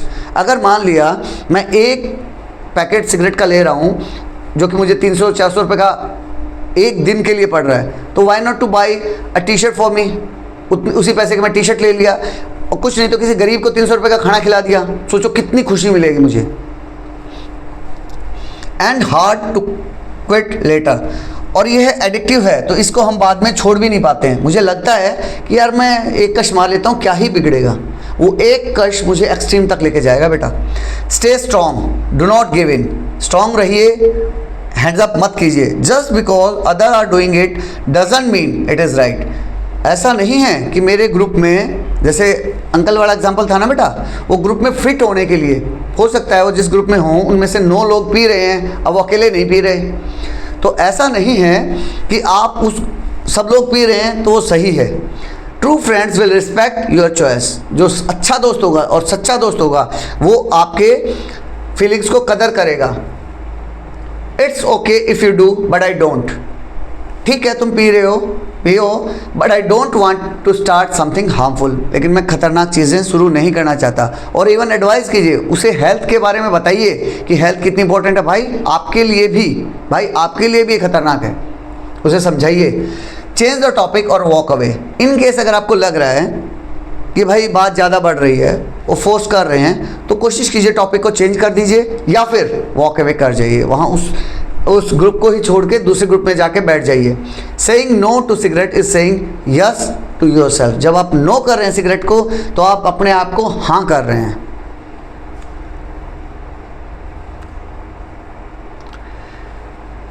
Question number 5 का ही थर्ड पार्ट है बेटा, how can schools help prevent students from indulging in such harmful habits. अब स्कूल के एडमिनिस्ट्रेशन के बारे में बात कर रहा है कि स्कूल कैसे बच्चों को इन हार्मफुल हैबिट से इंडल्ज होने से बचा सकता है, कैसे हेल्प कर सकता है। Teach about the danger, school danger के बारे में समझाएगा। School can include lessons about the bad effects of smoking on health. Smoke in जैसे बेटा असेंबली वगैरह में नहीं होता, तो कोई टीचर लेसन इंक्लूड कर ले कि बेटा ऐसे नहीं करना है। Use videos, posters and real life stories to show the truth दिखाने के बारे में कैसे बताएगा, वीडियोज़ के थ्रू, पोस्टर्स या फिर रियल लाइफ स्टोरी का यूज़ करते हुए। ओपन टॉक एंड डिस्कशन वगैरह के थ्रू उन्हें उनके बीच में एक ग्रुप डिस्कशन करा दिया, सच दैट बच्चे उसके बारे में अवेयर हो जाएं। Build confidence to say no, बच्चों को समझाया जाए कि बेटा नो बोलना सीखो, क्लियर नो, बड़े वाला no. Teach students how to say no politely but firmly. Use role play and real life situation to practice. Real life situation का यूज करते हुए, रोल प्ले का यूज करते हुए उन्हें नो बोलना सिखाया जाए। प्रमोट हेल्दी हैबिट्स कराई जाए, जैसे sports, yoga, art and music. अब देखना बेटा, जो बच्चा, जो मेरा एक पर्सनल व्यू है, स्कूल में लगभग सब बच्चे एक ही टाइम आते हैं, फिर आके थोड़ी देर रेस्ट किया, खाना पीना खाया, उसके बाद वो शाम खेलने जाते हैं। तो वो खेलने वाला टाइम 5 से 7-8 बजे तक वाला टाइम है ना, this is the critical time.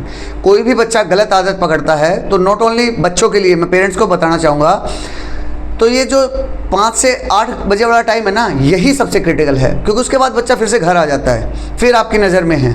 लेकिन जो ये 2-3 घंटे हैं, यही 2-3 घंटे जो बच्चा, जैसे उन्होंने बताया, स्पोर्ट्स, योगा, आर्ट या म्यूज़िक, कुछ भी कर रहा है इनमें से, तो आप देखना वो बच्चा नशे की तरफ नहीं जाएगा। तो यही 2-3 घंटे आपको भी, अपने बच्चे को भी समझाना है और अपने आप को भी मॉनिटर करना है बच्चों को कि बच्चा क्या कर रहा है इन 2-3 घंटे में। Keep student busy with positive activities that make them feel good.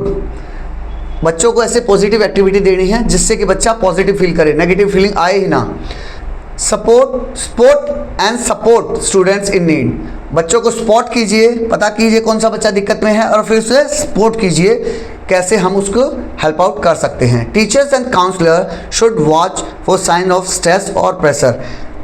Teachers along with the counsellors, आजकल बेटा काउंसलर स्कूल में ऐड हो गए हैं, जो बच्चों को वॉच करते हैं कि किसी बच्चे में साइन ऑफ स्ट्रेस या प्रेशर तो नहीं है। Give emotional support to students who feel left out और सैड। बच्चों को सपोर्ट दे जो बच्चे अकेले फील कर रहे हैं या उदास, स्पेशली बेटा न्यू कमर्स। अब देखना, पोस्टिंग आई, बच्चा पोस्टिंग आके नए शहर में आया, अब बच्चा कुछ दिन, 2 महीने 4 महीने, जब तक नए दोस्त नहीं बन जाएंगे, वो इस कैटेगरी से गुजर रहा होगा, तो उसे हमें सपोर्ट देनी है। Moving to art, question number 6। Sania claims to her friend Vinita. Sania ने क्लेम किया अपनी दोस्त विनीता को, उसने क्या कहा, antibiotics can cure an infection. Antibiotic, नाम पे ध्यान दीजिएगा, antibiotic can cure an infection. उसने बोला कि एंटीबायोटिक किसी भी इन्फेक्शन को क्योर कर सकती हैं। We do not need to worry about disease. तो हमें बीमारियों के बारे में चिंता करने की जरूरत ही नहीं है। What question can Vinita ask her to help Sania understand that her statement is incorrect. Vinita किस टाइप के क्वेश्चन पूछ सकती है? अब क्वेश्चंस के बारे में पूछ रहा है, कैसे क्वेश्चन विनीता पूछ सकती है to help Sania understand that her statement is incorrect. Sania को यह बताने के लिए कि आपका स्टेटमेंट इनकरेक्ट है। जैसे मैंने अंडरलाइन किया बेटा, यहाँ वर्ड है इंपॉर्टेंट, एंटीबायोटिक। समझते हैं क्या पूछ सकती है, do you know that antibiotics only works against bacteria. ये इस क्वेश्चन का बेटा जिस्ट है। इस क्वेश्चन का अगर आपने ये समझ लिया तो आपको क्वेश्चन समझ आ गया है। एंटीबायोटिक बेटा काम करेगा सिर्फ और सिर्फ बैक्टीरिया के against, not against virus. Virus के अगेंस्ट काम नहीं करेगा। Can antibodies cure viral infection? जो वायरल इन्फेक्शन, वायरल मीन्स बेटा जो वायरस से फैले हैं। क्या एंटीबायोटिक वायरल इन्फेक्शन जैसे कि कॉमन कोल्ड, फ्लू या फिर कोविड-19 उसके अगेंस्ट काम कर सकता है क्या एंटीबायोटिक? अगर करता तो कोविड-19 में हम एंटीबायोटिक नहीं दे देते? Answer is no, those are caused by viruses not bacteria. तो एंटीबायोटिक सिर्फ और सिर्फ बैक्टीरिया के अगेंस्ट काम करेगा। सेकंड, दूसरा क्वेश्चन पूछ सकती है, have you heard what happens when people take antibiotics too often? क्या आपने कभी सुना है क्या होगा अगर लोग एंटीबायोटिक्स बार बार लेते रहें? जैसे मुझे सर्दी खांसी जुकाम कुछ भी हुआ, बुखार हुआ, मलेरिया हुआ, मैं एंटीबायोटिक्स ले लिया, तो क्या होगा? Did you know over use of antibiotic, अगर मैं बहुत ज़्यादा यूज़ कर रही हूँ एंटीबायोटिक्स का, can lead to antibiotic resistance. आपके चैप्टर में बेटा एंटीबायोटिक रेजिस्टेंस के बारे में दिया है, उसको अच्छे से समझना। अगर मैं बिना बात के, बिना रीज़न के बार बार एंटीबायोटिक लेता रहूँगा तो होगा क्या, मेरे बॉडी में एंटीबायोटिक रेजिस्टेंस पैदा हो जाएगा। अब मेरी बॉडी उस दवाई के साथ रिएक्ट नहीं कर पाएगी, अब वो दवाई मेरे लिए कामयाब नहीं रह पाएगी। दैट मीन्स द मेडिसिन में stop working in the future. तो जब रियल में मुझे कोई दिक्कत होगी जिसमें वो बीमारी काम कर सकती थी, तब भी वो काम नहीं कर पाएगी। Why do doctors say we should only take antibiotics when truly needed? अब थर्ड क्वेश्चन वो पूछ सकती है, डॉक्टर ऐसा क्यों बोलते हैं कि मुझे एंटीबायोटिक्स तभी लेनी चाहिए जब वो सही में रिक्वायर्ड हो, सारा दिन नहीं लेनी चाहिए। Do not you think we should only take them when prescribed by a doctor? Important line है, एंटीबायोटिक बेटा तभी लेनी चाहिए जब किसी डॉक्टर ने प्रिस्क्राइब किया हो, और नॉट ओनली प्रिस्क्राइब किया हो, उतनी ही डोज में लेनी चाहिए जितने डॉक्टर ने दिया है। फॉर एग्जांपल, डॉक्टर ने मुझे बोला कि बेटा 5 दिन के लिए ये दवाई ले लेना, 2 दिन बाद मेरा फीवर चला गया, मैंने क्या किया, अरे मैं तो ठीक हो गया, मुझे एंटीबायोटिक्स की क्या ज़रूरत है, नॉर्मली हर घर में यही होता है। ऐसा नहीं करना है, दूसरी मेडिसिन का आप कर सकते हैं लेकिन नॉट विद द एंटीबायोटिक्स। क्यों? क्योंकि जो साइकिल है वो पूरा करना ही चाहिए, तभी मेरे एंटीबॉडीज़ उस दवाई के लिए जो मेडिसिन ली ना, वो मेरे एंटीबॉडीज समझ पाएंगे कि कैसे बिहेव करना है नेक्स्ट टाइम अगर इसी टाइप के बैक्टीरिया मेरे बॉडी में आए तब। Vinita can conclude, so antibiotics are helpful but only for bacterial infection and only when use properly. वो सिर्फ और सिर्फ बैक्टीरियल इन्फेक्शन के लिए हेल्पफुल हैं, और कब? अगर मैं उन्हें प्रॉपरली यूज करूँगी तब। Next question, 7th. The following table contains information about the number of dengue cases reported in a hospital over a period of 1 year. ये टेबल बता रहा है एक साल में, आप ध्यान कीजिए, जनवरी, फरवरी, मार्च ऐसे स्टार्ट करके दिसंबर तक 12 महीने दिए हैं। हर महीने में नंबर ऑफ डेंगू केसेस, जनवरी में कितने हैं 10, फरवरी में 12, मार्च में 15, इस टाइप से बेटा केसेस दिए हैं एक साल के लिए। अब आपसे पूछ क्या रहा है, क्वेश्चन क्या है, make a bar graph of the number of cases on the Y axes. एक बार ग्राफ मुझे डिजाइन करना है, नंबर ऑफ केसेस मुझे वाई एक्सिस पे लेना है, and the month on the X axis. इस एक्स एक्सिस पे मुझे मंथ मैं इधर ले लूँगा, कौन सा महीना है।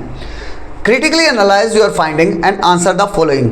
अब मुझे बार ग्राफ ड्रॉ करना है और ये केसेस को समझना है, क्वेश्चंस को आंसर करना है। पहले बार ग्राफ ड्रॉ कर लेते हैं बेटा। जनवरी में कितने थे बेटा, यहाँ मैं 1 2 3 4 5 6 7 8 9 10 11 12 इस टाइप से कर रहा हूँ, मैं रफ ड्रॉ कर रहा हूँ, प्रॉपरली आप कर लीजिएगा। जनवरी में 10 है बेटा, तो मैं इसको देखिए मैक्सिमम कितना है हमारा, हमें रेंज देखनी होती है, मैक्सिमम 65 है, तो मैं मान लिया 70 तक कर लेता हूँ, 30 40 50 60 70। तो जनवरी में कितने केस आए बेटा, फर्स्ट मंथ में मेरे केस रहे 10 के आसपास, फरवरी में 12, उससे हल्का सा ऊपर 12, मार्च में 15, तो मिड तक जाइएगा, मिड तक जाके उसे ड्रॉ कर लीजिएगा। इस टाइप से आप ये पूरा बार ग्राफ ड्रॉ करेंगे। तो फिर क्वेश्चन पूछ रहा है इन विच 3 months were the dengue cases highest, dengue cases सबसे ज़्यादा कौन से महीने में होंगे। बेटा बट ऑब्वियस दिख रहा है मुझे, यहाँ न्यूमेरिकल फॉर्म में दिख रहा है और ग्राफिकल फॉर्म में तो और सुंदर दिखेगा। जैसे 65 जुलाई अगस्त सितंबर, तो यहाँ बीच में 3 महीने ऐसे होंगे बेटा जो यहाँ तक आएंगे इस टाइप से। ये 3 महीने इस टाइप से सेम हाइट करेंगे जो एडिशनली आपको दिखेगा बहुत ही बड़े हो गए हैं 65। तो आप आंसर कर देंगे।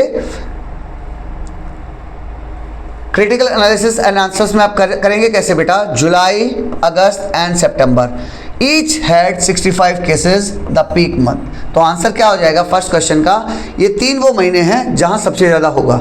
Second question in which month were the cases lowest. अब देखिए बेटा कौन से महीने में सबसे कम है। अगर आप बड़ा ध्यान से देखेंगे तो आपको दिखेगा कि 10 नंबर कब है, जनवरी में। तो आप आंसर कर देंगे। January had the lowest number of cases that is only 10। तो सेकंड का क्या आंसर होगा बेटा, January. Third question what natural और environmental factors during the peak months might contribute to the increase in dengue cases. यहाँ थोड़ा analytics है, इसमें यहाँ थोड़ा दिमाग लगाना है। नेचुरल और एनवायरमेंटल फैक्टर्स कौन से हैं पीक महीने के दौरान। तो पहले पीक महीने बताइए कौन कौन से थे, जुलाई अगस्त और सितंबर। ये 3 वो पीक महीने थे जो कि कंट्रीब्यूट करे डेंगू केसेस के लिए। तो उसके पीछे नेचुरल और एनवायरमेंटल फैक्टर्स क्या हो सकते हैं वो समझा रहा है। These month are part of the monsoon region. Main कहानी इसमें खत्म हो जाता है क्वेश्चन यहीं। अगर आप एनालिसिस आपका अच्छा है तो ये क्वेश्चन ही यहाँ खत्म हो गया बस। मॉनसून सीजन जो है ना बेटा, वो किसी भी बीमारी के लिए स्पेशली जो मच्छर से फैलती है वो बहुत अच्छी होती है। तो factors include stagnant water due to rain, rain के कारण क्या होगा, स्टेगनेंट वाटर हो जाएगा। That is ideal breeding for Aedes mosquito. Aedes mosquito के लिए आइडियल ब्रीडिंग है। सर ये एडीज मॉस्किटो क्या है, इसी के कारण तो डेंगू होता है बेटा। High humidity and warm temperature. अब बारिश के सीजन में क्या होगा बेटा, ह्यूमिडिटी बढ़ जाती है और टेम्परेचर अप हो जाता है। उससे mosquito help mosquito egg hatch, mosquito के अंडों को हैच करना इजी हो जाता है एंड सर्वाइव लॉन्गर। इसीलिए आपने देखा होगा कि बारिश के टाइम में मच्छर मक्खी बहुत ज़्यादा बढ़ जाते हैं। Poor waste management and open drains in many areas. और उसके अलावा जो इन्वायरमेंटल रीज़न हो सकते हैं वो क्या है बेटा, वेस्ट मैनेजमेंट पुअर हो और ओपन ड्रेन हो, वो सब इसको हार्म करते हैं। Fourth question suggest a few preventive steps that the community और government can take before the peak season to reduce the spread of dengue. Question है कि कुछ प्रिवेंटिव स्टेप्स बताइए, सजेस्ट कीजिए। किसको, कम्युनिटी को या फिर गवर्नमेंट को, जो पीक सीजन से पहले वो लोग ले सकते हैं। अब देखना बेटा, जो भी अच्छे म्यूनसिपल कॉरपोरेशन या पंचायत हैं वो लोग, ये सीज़न आएगा ना बारिश का सीज़न, मानसून सीज़न, उससे जस्ट पहले 15 दिन 20 दिन महीना पहले प्रिवेंटिव एक्शंस लेंगे।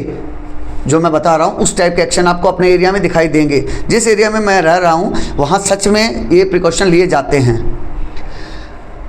Remove stagnant water from pots, tyres और कंटेनर। जहाँ भी पानी रुका हुआ है, स्टेगनेंट वाटर है, उसको हटा दीजिए। वो हो सकता है पोर्ट में हो, टायर में हो या फिर किसी कंटेनर में, कूलर में हो सकता है। Spray mosquito repellent oblique insecticides in public areas. उनका स्प्रे किया जाए मॉस्किटो रिपेलेंट्स वगैरह का। Use mosquito net and repellent cream. Mosquito net का यूज़ के लिए अवेयर किया जाए लोगों को और रेपेलेंट क्रीम यूज़ की जाए।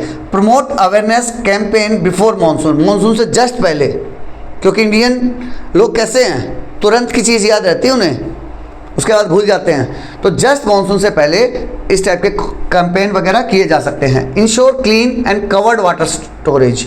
इंश्योर कीजिए कि हर आदमी तक क्लीन और कवर वाटर पहुँचे। Encourage community cleanness drives. Sunday वगैरह पे, महात्मा गांधी के बर्थडे पे आप क्लीननेस ड्राइव रख सकते हैं। उससे क्या होगा, बच्चे भी बड़े भी उसके बारे में अवेयर हो जाएंगे।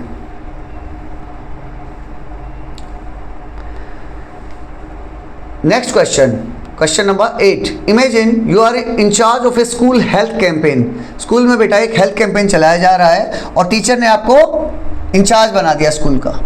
What key messages would you use to reduce communicable and non-communicable diseases? की मैसेजेस बताइए, आप क्या की मैसेज देंगे, कौन से की मैसेज आप यूज करेंगे, किसके लिए, कम्युनिकेबल और नॉन कम्युनिकेबल डिजीज के लिए अलग अलग डिस्कस करते हैं। अगर मेरे को बना दिया गया तो मैं क्या करूँगा, मेरा मेन स्लोगन रहेगा हेल्दी हैबिट्स हैप्पी लाइफ्स। अगर मैं हेल्दी हैबिट्स यूज़ करूँगा तो मेरी ज़िंदगी खुश रहेगी। मेरा मेन स्लोगन मैं इस टाइप से रखूँगा। कम्युनिकेबल डिजीज़ के लिए, कम्युनिकेबल डिजीज़ कौन सी बेटा, जैसे कि कोल्ड, फ्लू, डेंगू, कोविड-19, इन सब बीमारियों के लिए मेरे की मैसेजेस क्या होंगे, wash your hands, stop the spread, अपने हाथ धो और बीमारी को मत फैलने दो। Cover your cough and sneeze please, जब भी आप स्नीज कर रहे हैं या कफ कर रहे हैं तो उसको कवर करके रखिए। Keep it clean, keep yourself safe, साफ सुथरा रखिए, सेफ रहिए। Say no to mosquito bites, mosquito bite से बच के रहिए। क्लीन वाटर के लिए आप और एक दो स्लोगन बना सकते हैं। ऐसा नहीं है बेटा इन्हीं को कॉपी कर लीजिए, अपने दिमाग को जिंदा रखिए और आइडियाज़ को एक्सप्लोर होने दीजिए। नॉन कम्युनिकेबल डिजीज़ के लिए मैं क्या करूँगा, नॉन कम्युनिकेबल डिजीज़ क्या है बेटा, डायबिटीज़, ओबेसिटी या अस्थमा। उसमें मैं किस टाइप के मैसेजेस दूंगा, ईट स्मार्ट फील स्ट्रॉन्ग। जैसे कि बेटा नॉन कम्युनिकेबल डिजीज़ किसके ऊपर डिपेंड करेगी, ये आपकी लाइफस्टाइल के ऊपर डिपेंड करेगी। तो लाइफस्टाइल में आप खाने के ऊपर ध्यान देंगे और स्ट्रॉन्ग फील करो, इमोशनल फीलिंग के बारे में बात कर रहा है। Move more sit less, move करते रहो और एक जगह मत बैठो। स्लीप वेल स्टे वेल, नींद अपनी पूरी अच्छे से करो। Say no to smoking and junk food, smoking को और जंक फूड को ना कहना सीखो, बड़े वाला ना। Healthy mind healthy body. इसके बाद लास्ट एडिशनल एक्टिविटीज़ हम क्या करवा सकते हैं, as I am the in charge of this function, मैं इसके अलावा और क्या करवा सकता हूँ बेटा, पोस्टर मेकिंग कंपटीशन करवा दूँ इस अवेयरनेस के बारे में। मॉर्निंग असेंबली में उसके बारे में बातचीत करें। अवेयरनेस रिलीज और स्किट, कोई प्ले स्किट वगैरह करवा सकते हैं। स्टूडेंट हेल्थ प्लेज, स्टूडेंट को हेल्थ के बारे में शपथ दिलवाने का प्रोग्राम कर सकते हैं। Question 9, it is recommended that we should not take an antibiotic for a viral infection. वही क्वेश्चन रिपीट हुआ है बेटा, वही क्वेश्चन रिपीट हुआ है कि आप एंटीबायोटिक नहीं लेंगे अगर आपको वायरल इन्फेक्शन हुआ है तो, लाइक ए कोल्ड, कफ और flu. Can you provide the possible reason for this recommendation. आप इस रिकमेंडेशन के लिए कुछ पॉसिबल रीज़न बता सकते हैं। बेटा ये वही क्वेश्चन है, अगर आपने इसकी थीम वहाँ समझ ली थी कि एंटीबायोटिक सिर्फ और सिर्फ बैक्टीरिया के लिए काम करेगा, वायरल इन्फेक्शन जो कि वायरस के कारण होता है उसके लिए नहीं करेगा, तो आप क्वेश्चन को इजीली कर सकते हैं। हम इसमें टाइम वेस्ट नहीं करेंगे, कहानी वही है। आप देख लीजिए, common illness like cold, cough and are caused by the virus, virus के कारण होता है। एंटीबॉडीज उनके ऊपर काम नहीं करेंगे। Taking antibodies when not needed can be harmful, ये बात कर रहा है बेटा।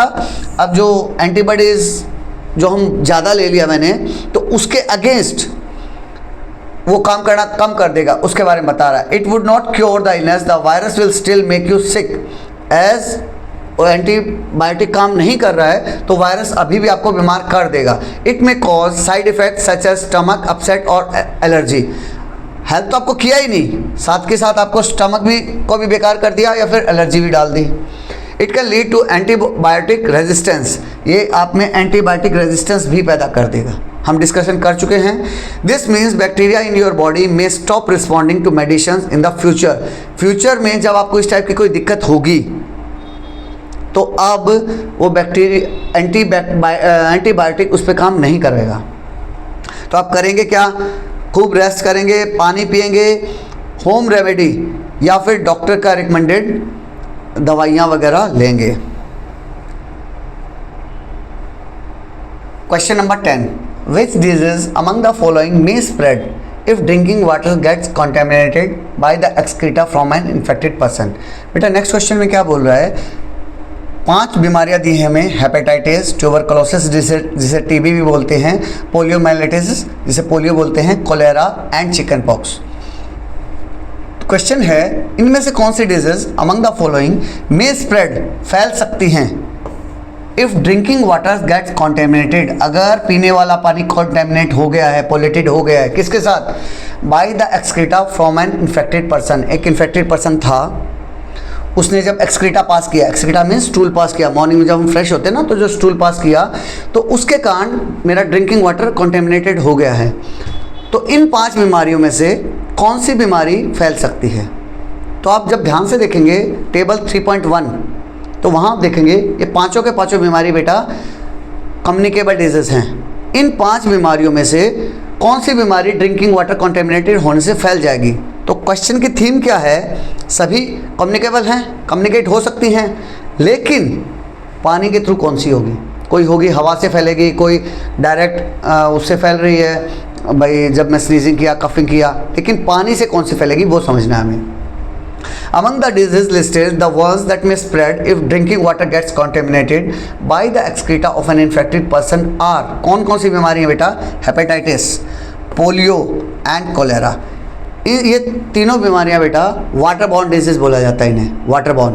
अगर आप गंदा पानी पी लेंगे, गंदा पानी कंज्यूम कर लेंगे, तो ये कौन सी होगी बेटा? वाटर बॉर्न डिजीज हैं जो कॉन्टेमिनेटेड वाटर के कारण फैल रही हैं। Water borne communicable disease,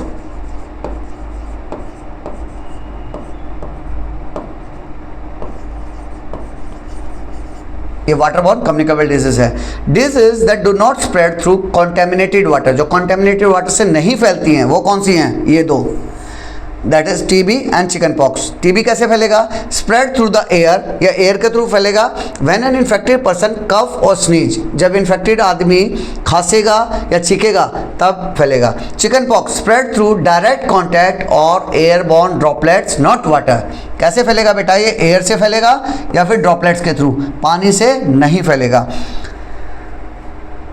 with this हम लास्ट क्वेश्चन में पहुंच गए हैं, question number 11। When our body encounters a pathogen, pathogen क्या है बेटा? बीमारी फैलाने वाले कीटाणु। फॉर द फर्स्ट टाइम, हम पहली बार जब उसके साथ इनकाउंटर हुआ मेरा, the immune response is generally लो। तो पहली बार जब मेरा इनकाउंटर हुआ तो इम्यून सिस्टम मेरा आप देखोगे जनरली लो मिलेगा। But on exposure to the same pathogen, जब उसी पैथोजन से मैं दोबारा टकराऊंगा, the immune response by the body is much more, काफ़ी ज़्यादा हो जाएगा मेरा immune system compare to the first exposure, पहले एक्सपोजर के कंपैरिजन में। Why is it so? आप अपनी रियल लाइफ से भी कोरिलेट कर सकते हो। एक बच्चा है जो पहली बार नया एडमिशन आया आपके स्कूल में, आपकी उससे साथ लड़ाई होगी, मारपीट होगी, ठीक है? वैसे करना नहीं, मैं मजाक के लिए समझाने के लिए बता रहा हूँ। पहली बार जब आप उससे मारपीट करोगे तो आपको नहीं पता है उसको टाइकोंडो आता है, कराटे आता है, या एक नॉर्मल बेचारा बस ऐसे पंच वगैरह मार लेता है। तो पहली बार आप जब लड़ोगे तो आपको कुछ दिक्कतें आएंगी, लेकिन वही बच्चे के साथ अगर आपके पास सेकेंड टाइम फाइट होगी तो आप देखना आपको उसकी टेक्निक पता होगी। ओके, ये किक ज़्यादा मारता है, ये किक ज़्यादा यूज़ करता है कंपेरेटिव टू पंचेस, तो आप उससे थोड़ा दूर रहोगे। ऐसा ही है ना? सेम ऐसे ही यहाँ हमारी बॉडी में होगा। हमारा इम्यून सिस्टम जब पहली बार लड़ेगा तो पहली बार उसको समझने की कोशिश करेगा कि जो फॉरेन वायरस बैक्टीरिया आया है मुझे उसके साथ कैसे लड़ना है, तो उसको समझने में टाइम लगेगा। एक बार उसने समझ लिया, तो अब नेक्स्ट टाइम जब भी वो फॉरेन आइटम आएगा, बैक्टीरिया आएगा, माइक्रोब्स आएगा, तो उसको डिशम कर देगा। This is the basis of vaccination, यही तो बेसिस है वैक्सीनेशन का। वैक्सीनेशन में करते क्या हैं? एक डेड वही माइक्रोब्स एक डेड फॉर्म में या बहुत ही कमज़ोर फॉर्म में आपकी बॉडी में डाला जाता है to make your immune system feel कि हाँ दिस इज़ फॉरेन ऑब्जेक्ट, ये फॉरेन ऑब्जेक्ट आया तो पहले मरा हुआ है, लेकिन आपकी बॉडी के जो एंटीबॉडीज़ हैं वो उससे लड़ना सीख जाएंगे इस बहाने। तो जब नेक्स्ट टाइम रियल में आएगा तब वो उसको शुरू में ही डिशम कर देंगे। Whenever body faces a pathogen, disease causing germ, जब मेरी बॉडी पहली बार एक पैथोजन को फील करेगी for the first time, the immune system needs time, मेरे इम्यून सिस्टम को क्या चाहिएगा? टाइम चाहिएगा टू रिकॉग्नाइज इट, उसे पहचानने के लिए, एंड प्रिपेयर ए डिफेंस, और उसके अगेंस्ट एक एंटीबॉडीज तैयार करने के लिए उसे टाइम चाहिएगा। This is called the primary immune response. इसीलिए उसको प्राइमरी इम्यून रिस्पॉन्स कहा गया है। And it is usually slow, और जनरली ये कैसा होता है, स्लो होता है, क्योंकि हमें बढ़ाने में टाइम लगता है ना बेटा। एंड वीकर, फॉर एग्जाम्पल आप कोविड-19 से भी कोरिलेट कर सकते हैं। जब कोविड-19 आया तो बहुत से देशों को कई महीनों लग गए साइंटिस्ट को रिसर्च करने में, समझने में कि वायरस कैसा है, कैसे रिएक्ट करता है, और फिर एक बार जब पता चल गया फिर उसका वैक्सीन बनाना बहुत आसान हो गया। वही चीज़ यहाँ हुई है। But during this the first exposure the body also creates memory cell. लेकिन जब फर्स्ट एक्सपोजर होता है तो हमें फ़ायदा क्या मिलता है, जो मेरी बॉडी है वो मेमोरी सेल भी क्रिएट कर लेती है उसके against. On second exposure the memory cell quickly recognise the same pathogen. अब वो सेकेंड टाइम आया तो जो मेरी मेमोरी सेल है वो क्विकली रिकोगनाइज कर लेगी उस पैथोजन को, पहचान लेगी कि अच्छा फिर से आ जाओ, हम हैं आपकी तैयारी में। The immune system responds faster and more strongly. अब जो मेरा इम्यून सिस्टम रिस्पॉन्ड कैसे करेगा, फास्टर करेगा, तेज करेगा और बहुत स्ट्रांगली करेगा। This is called the secondary immune response. इसको सेकेंडरी इम्यून रिस्पॉन्स कहा गया है, विच हेल्प प्रिवेंट इलनेस और रिड्यूस इट्स सीवियरिटी। इसी से इलनेस कम होगी और हम बीमारी से बच पाएंगे। आप समझ पा रहे हैं, पहले रिस्पॉन्स में क्या था, वो स्लो था क्योंकि उसका डाटा इकट्ठा करना था। सेकंड रिस्पॉन्स में वो बहुत स्ट्रांगली रिएक्ट किया। इन सिंपल वर्ड कहूँ, your immune system remembers the enemy. आपका इम्यून सिस्टम एनिमी को रिमेंबर रखेगा, याद रखेगा, and is better prepared for the next time, और वो तैयार मिलेगा अगले बार के लिए। This is also the principle behind vaccination. यही तो प्रिंसिपल है जिस पे वैक्सीनेशन काम किया। Training the immune system in advance without causing the actual disease. आप अपने इम्यून सिस्टम को वेल इन एडवांस तैयार कर रहे हो without causing the actual disease. बिना डिजीज हुए उससे पहले ही आप उसको तैयार कर रहे हो। विद दिस बेटा आपके चैप्टर नंबर 3 के सभी क्वेश्चंस मैंने अटेम्प्ट कराए हैं। बहुत कोशिश की है डीप में जाने की। आपको लगता है कि ये हेल्पफुल है तो आप इतना लंबा वीडियो देखने के बाद लाइक, शेयर और सब्सक्राइब कर दीजिएगा। With this Sandeep Sharma signing off. जय हिंद, जय भारत।